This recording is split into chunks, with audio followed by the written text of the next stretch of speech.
I'm continuing a montage of videos. The name's Nicholas Barrett. This one is about policing.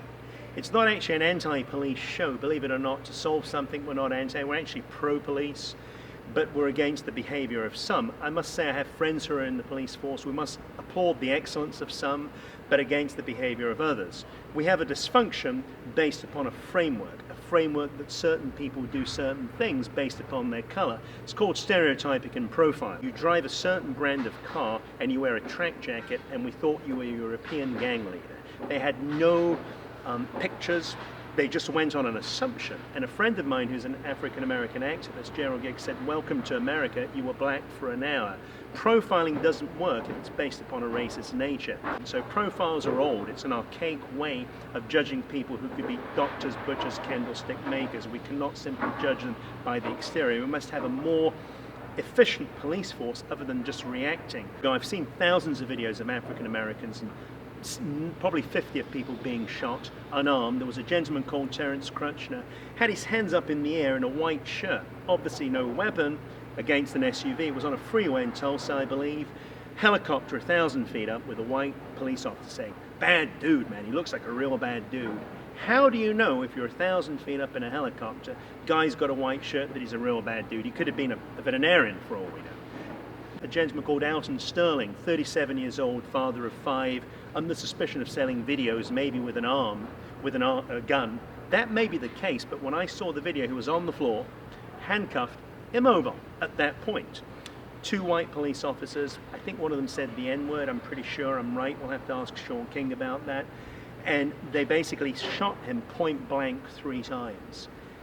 We need to have consequences. If I have a uniform and I base it off a precept that a black person's bad because that's what I've learned, and that's maybe a consequence. Consequence will stop behavior, but a mindset change will stop the screwdriver being put up a rectum and people just being shot point blank. This is a mindset cultural thing, guys. At the time of all of these shootings I was telling you about on Twitter, she came to me and said, "I can't help being African American. I can't help being black," and she was crying. That is not where we need to be, guys. We are there because we've taken the identity that we're worse than a white person, that we're somehow lesser because society's framed us that. TV is really an important medium because a lot of us watch that TV all the time and we base what's right and wrong on the TV. So it's very critical that we're exposing people to things that we want to change in our community, giving them dialogue that will inspire and create change. A new framework, we need to have a correct schooling to do that. The correct judicial system changes. We have about 800 judges and only 104 are African American. Do you have friends that look different than you? Are you multiracial in your choices of the society you do and the things you do? That's collectively. Locally would be in schools, in colleges, in police meetings locally. We could have conversations locally. Nationally is where it's really important. Nationally is through television, through radio shows, shows that can really impact people. And just like American Race, it started a dialogue. We need to have those talks nationally. We need to look at our structure.